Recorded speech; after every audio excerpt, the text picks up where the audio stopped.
قل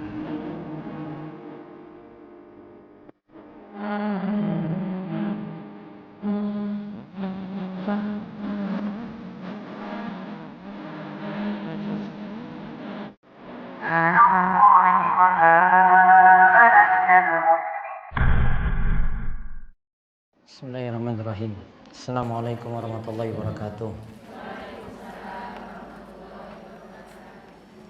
Innal hamdalillah nahmaduhu wa nasta'inuhu wa nastaghfiruh wa na'udzu billahi min shururi anfusina wa min sayyiati a'malina. May yahdihillahu fala mudilla lahu wa may yudlil fala hadiyalah. Wa asyhadu an la ilaha illallah wahdahu la syarikalah wa asyhadu anna Muhammadan abduhu wa rasuluh. Allahumma shalli ala nabiyyina Muhammad wa ala alihi wa sahbihi wasallam. Baik, ibu sekalian, kita lanjut kembali pendidikan anak. Ada yang belum punya buku? Tak tanya dulu.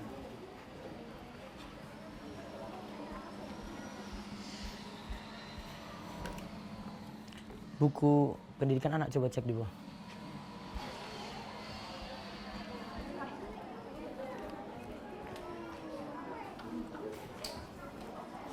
Mari sampai halaman 57. 56 atau 57?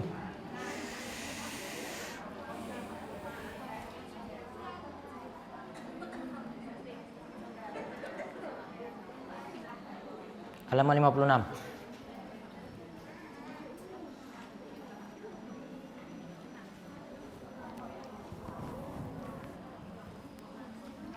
Ayo dibaca. Dari pendapat fuqaha tentang dalil masyru'iyahnya. Siapa pegang mic? Mic? Nah.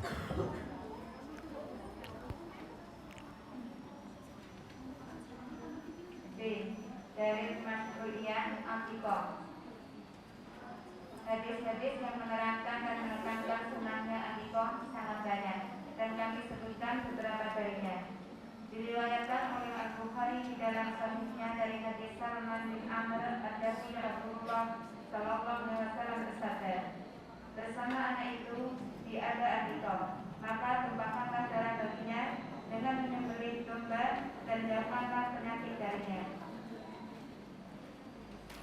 Diriwayatkan oleh As-Sabus Sunan dari hadis Samurah Rasulullah sallallahu alaihi wasallam bersabda, setiap anak itu digadaikan dengan akikahnya. Ia disembelihkan binatang pada hari ketujuh dari kelahirannya, diberi nama pada hari ketujuh itu pula. Dari mana tadi coba? Dari mana tadi?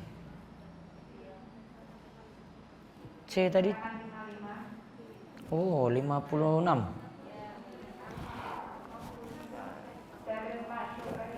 Iya, pendapat fuqaha. C. Pendapat fuqaha tentang dalil masyru'iyahnya.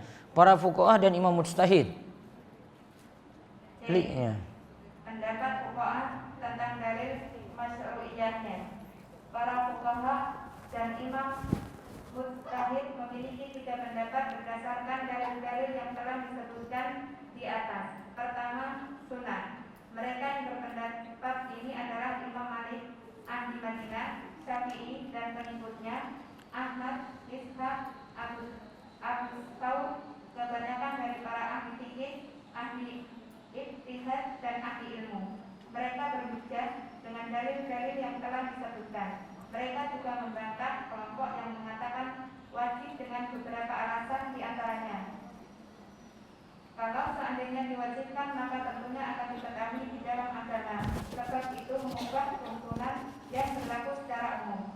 Rasulullah SAW pun tentunya akan menjelaskan tentang kewajibannya dengan penjelasan yang umum dan mencakup hal-hal yang berkaitan dengannya, serta menjadi hujah dan menggugurkan keringanan. Rasulullah SAW mengaitkan persoalan akikah ini dengan kecintaan pelakunya. Rasulullah SAW bersabda, barang siapa yang dianugerahi anak kemudian ia senang untuk menyembelih, maka lakukanlah. Perbuatan yang dilakukan oleh Nabi itu tidak menunjukkan wajib, tetapi menunjukkan sunnah. Kedua, diwajibkan. Mereka yang berpendapat ini adalah Al-Hasan Al-Basri, Al-Laits bin Sa'ad, dan selain keduanya. baik, lompat lagi. Terus ketiga, menolak disyariatkannya akikah. Hujjah mereka adalah hadis yang diriwayatkan oleh Al-Baihaqi dari hadis Amr bin Syu'aib dari bapaknya, dari kakeknya, bahwa Rasulullah SAW ditanya tentang akikah. Beliau menjawab, aku tidak menyukai akikah itu. baik, lompat ke halaman 59.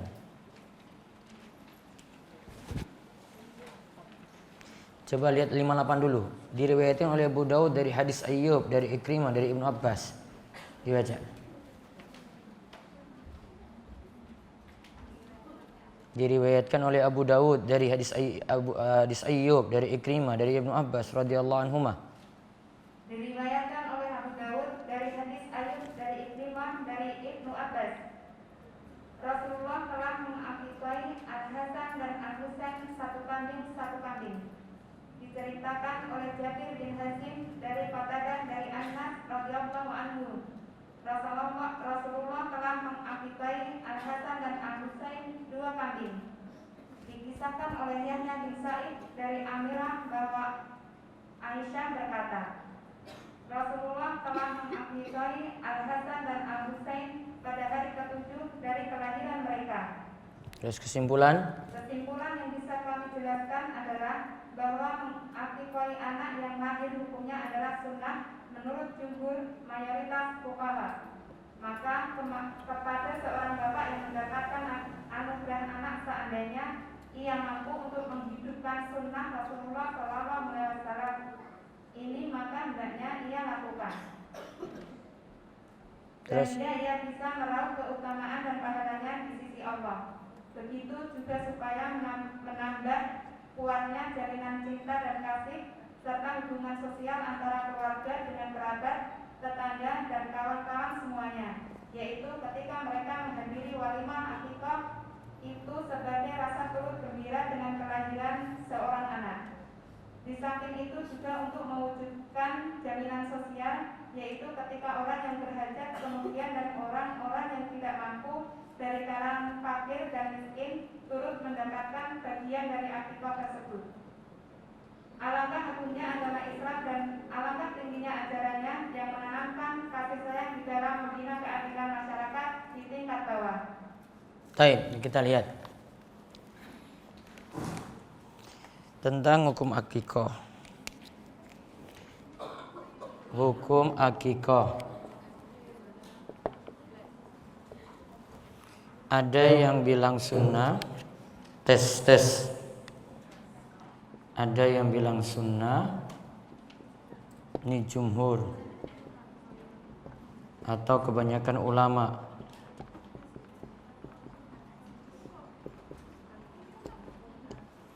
Ada yang bilang wajib, terus ada yang menolak.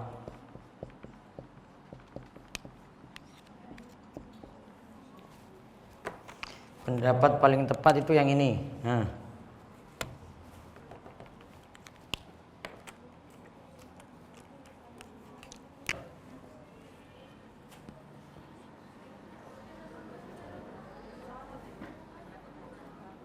Ya, pendapat paling tepat itu sunnah.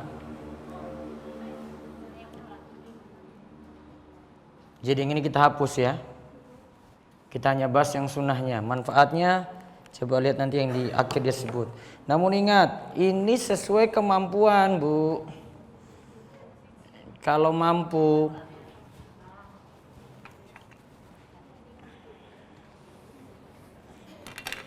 ini kalau mampu. Berarti kalau tidak mampu, tidak dilakukan. Ini kalau mampu saja. Kalau tidak mampu, karena beli satu kambing itu nggak bisa, jadi gugur.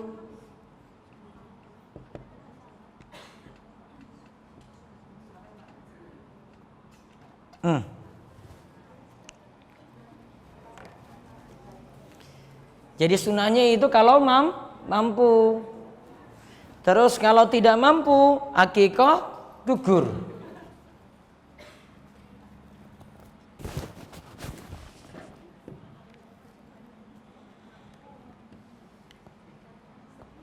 Apa?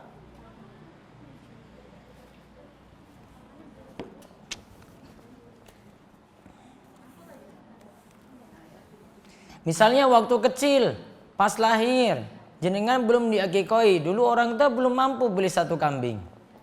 Berarti sudah gugur, gak usah dibahas lagi. Wah, nanti kalau saya sudah besar, nanti saya akikoi diri sendiri ataukah tidak. Wah, waktu kecil gak mampu. Sudah, maka jadi gugur. Dulu mampu atau tidak? Tidak mampu. Belum tahu hukumnya? Ya, berarti kembali lagi ke masa dulu. Kalau sudah belum tahu hukumnya, sudah berarti. Nah, berarti cuma sunnah ya, menurut pendapat jumhur tadi. Terus manfaat akikah tadi, kalau kita lihat untuk bayi itu sendiri, untuk kerabat, untuk tetangga, sampai untuk jaminan sosial. Karena orang miskin juga dibantu ketika bagi-bagi akikah tadi. Mari saya tulis manfaat akikah.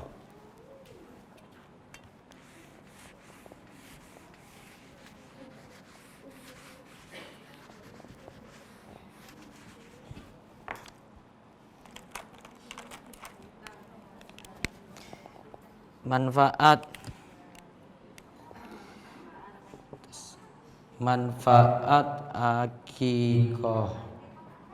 1. Anak lepas dari gadean.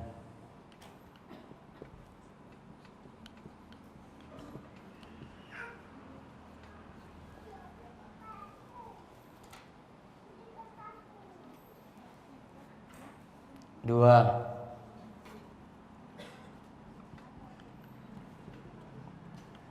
Manfaat untuk keluarga.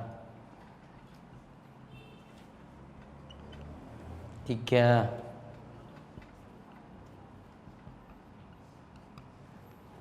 Manfaat untuk tetangga. 4. Membantu orang miskin.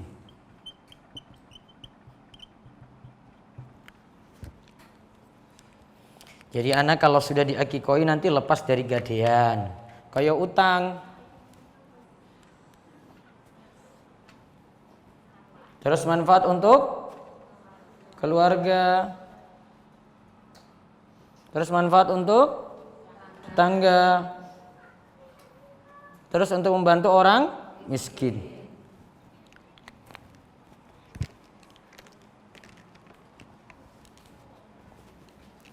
Nah, terus lanjut waktu pelaksanaan akikah. Waktu pelaksanaan akikah telah kami sebutkan sebelumnya hadis dari Samurah. Setiap anak itu digadaikan dengan akikahnya, disembelihkan baginya pada hari ke-7 dari kelahirannya, dicukur rambut kepalanya dan diberi nama. Hadis ini memiliki faedah bahwa waktu yang disunahkan untuk menyembelih hewan akikah adalah pada hari ke-7 dari kelahiran. Sebagai penguat adalah hadis yang diriwayatkan dari Abdullah bin Wahb bahwa Aisyah radhiyallahu anha berkata, Rasulullah telah mengakikah Hasan dan Husain pada hari ke-7 dari kelahirannya, memberi nama dan memerintahkan untuk menjauhkan dari penyakit yang ada di kepala, mencukur mereka. Akan tetapi ada pendapat yang mengatakan bahwa mengaitkan penyembelihan dengan waktu, yaitu hari ke-7, itu bukanlah suatu keharusan, tapi sifatnya hanya sekadar anjuran.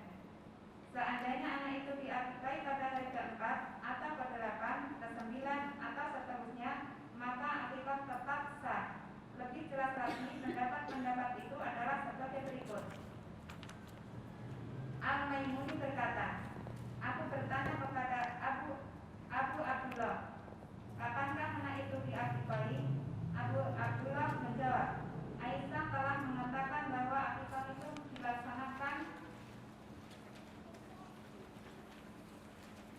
pada hari ke-7, hari ke-14, dan hari ke-21. Soleh bin Ahmad berkata, bapakku berkata tentang Asyura, disembelihkan pada hari ke-7, jika tidak mampu maka pada hari ke-14, jika tidak mampu maka pada ke-21. Imam Malik berkata, pada dasarnya mengaitkan dengan hari ke-7 itu sifatnya adalah sebagai anjuran. Oleh karenanya, jika disembelihkan pada hari ke-4, ke-8, ke-10 atau seterusnya, maka tetap sah akikah tersebut. Nah, terus lanjut lagi. Kesimpulan kami bahwa orang tua jika ia mampu untuk mengakikahi anaknya pada hari ke-7, maka itu lebih utama sebagaimana yang dikerjakan Nabi Shallallahu Alaihi Wasallam. Jika ia belum mampu, maka boleh ia dilaksanakan kapan saja, sebagaimana penjelasan Imam Malik. Oleh karenanya, dalam perkara penyembelihan akikah terdapat kelonggaran dan kemudahan. Allah menghendaki kemudahan bagimu dan tidak menghendaki kesukaran bagimu. Quran Surat Al-Baqarah. Dan Dia sekali-kali tidak menjadikan untuk kamu dalam agama suatu kesempitan. Quran Surat Al-Hajj. Al-Hajj ayat 78. Baik. Sekarang harinya.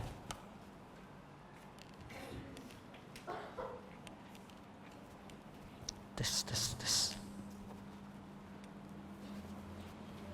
Ada mic lagi?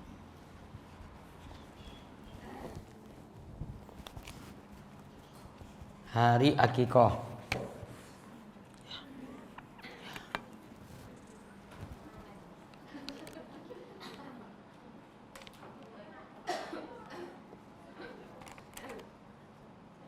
Enggak.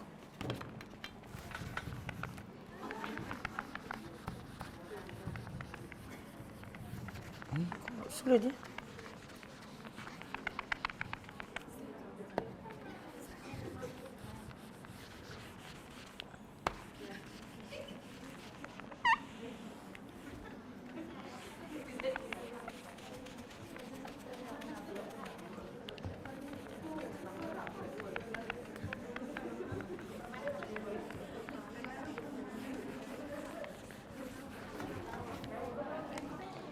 Lihat harinya, hari akikah. Ini berarti hewannya disembelih. Hewan disembelih.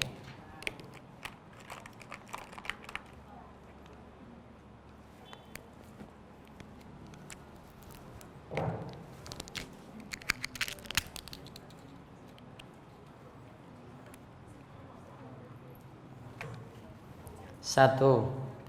Kalau hari ke-7, mereka nggak sediakan spidol hitam ya.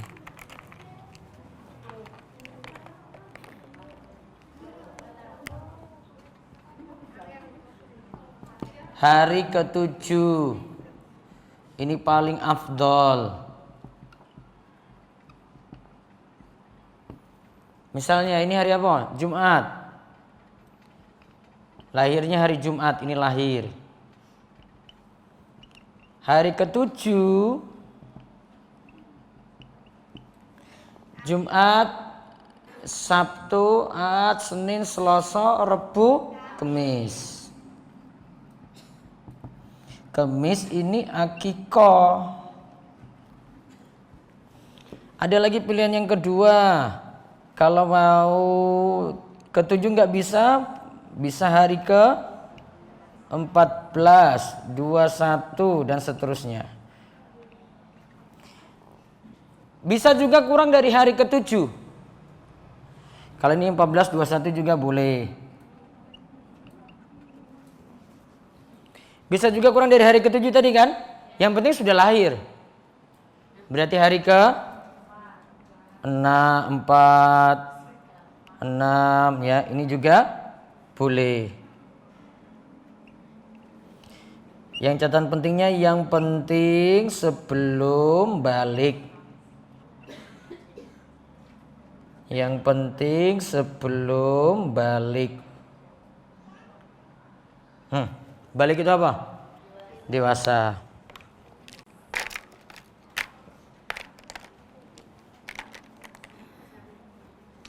Jadi hari akikah, tes. Hari akikah itu hewannya yang disembelih, makannya besok nggak apa-apa. Misalnya tadi dah, Jumat lahir, terus Kamis. Oh makannya Jumat aja nggak apa-apa, tapi nyembelihnya Kamis, nggak apa-apa seperti itu. Atau wah nanti malam Minggu aja, tapi nyembelihnya Kamis. Punya freezer, bisa. Paling abdul hari ke-7 untuk sembelihnya, disembelih ya. Hari kita disembelih. Kalau tidak bisa hari ke berapa? 14, 21 boleh juga. Bisa juga kurang dari 7, 4, 6 gitu. Ini juga boleh. Yang penting sebelum balik. Wallahu alam sampai di situ. Ada pertanyaan? Itu sampai halaman 60 Nji. Ya.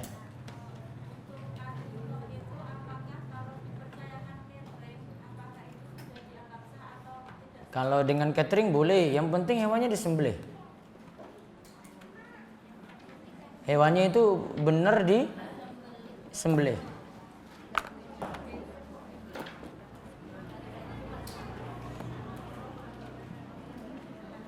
Dah, baik. Diumumkan hari Ahad tetap ada kajiannya jam 7 sampai jam 9. Kajian Ahad PON di Darussolihin. Nanti pengumumannya sudah di grup. Baik, itu saja kita cukupkan ya. Kita tutup kalian doa kafaratul majelis. Subhanakallahumma bihamdika asyhadu an la ilaha illa anta astaghfiruka wa atubu ilaik. Assalamualaikum warahmatullahi wabarakatuh.